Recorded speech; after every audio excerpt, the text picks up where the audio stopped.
এবারে মাধ্যমিক পরীক্ষায় অষ্টম স্থান অধিকার করেছে মালদা রামকৃষ্ণ মিশন বিবেকানন্দ বিদ্যা মন্দিরের ছাত্র সৃজন প্রামাণিক। মাধ্যমিক পরীক্ষায় মেধা তালিকায় স্থান পাওয়ায় তাকে ফোনে অভিনন্দন জানালেন বিজেপির রাজ্য সভাপতি তথা কেন্দ্রীয় শিক্ষা প্রতিমন্ত্রী সুকান্ত মজুমদার। সুকান্ত বাবুর প্রতিনিধি হিসেবে বিজেপির দক্ষিণ মালদার সভাপতি অজয় গাঙ্গুলি, বিজেপি যুব মোর্চার নেতা বিশ্বজিৎ রায় সহ অন্যান্যরা সৃজনের মালদা শহরের 17 নম্বর ওয়ার্ডের মহেশমাটি এলাকার বাড়িতে যান।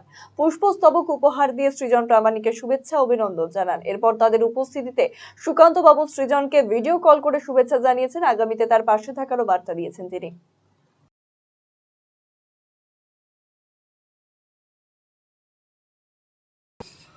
আজকে মাধ্যমিকের ফলাফলে আমি 8 হয়েছি, অষ্টম হয়েছি। তো এই সাফল্যে আমি অনেক বেশি আপ্লুত। পাশাপাশি আমার পরিবারের প্রতিবেশী প্রত্যেকেই আমার এই রেজাল্টে আনন্দিত। তো বাড়িতে এসে আমি কথা বললাম কেন্দ্রীয় শিক্ষা প্রতিমন্ত্রী সুকান্ত মজুমদার মহাশয়ের সাথে ভিডিও কলে। অনেক কিছু জানতে পারলাম পরবর্তীকালে ক্যারিয়ারে কীভাবে আমাকে এগোতে হবে, আইআইটি প্রিপারেশনকে আরও কীভাবে সুদৃঢ় করতে হবে সেটাও তারও যথোপযুক্ত তথ্য আমি জানতে পারলাম। পাশাপাশি জানতে পারলাম সাথী অ্যাপের কথা, যেখানে সিনিয়র এক্সপিরিয়েন্স প্রফেসররা আমাদের ক্লাস নেবেন এবং এর মাধ্যমে আমরা পরবর্তীকালে একটা যে চূড়ান্ত সাফল্য অর্জন করতে পারি তার পরিচয় আমি পেলাম।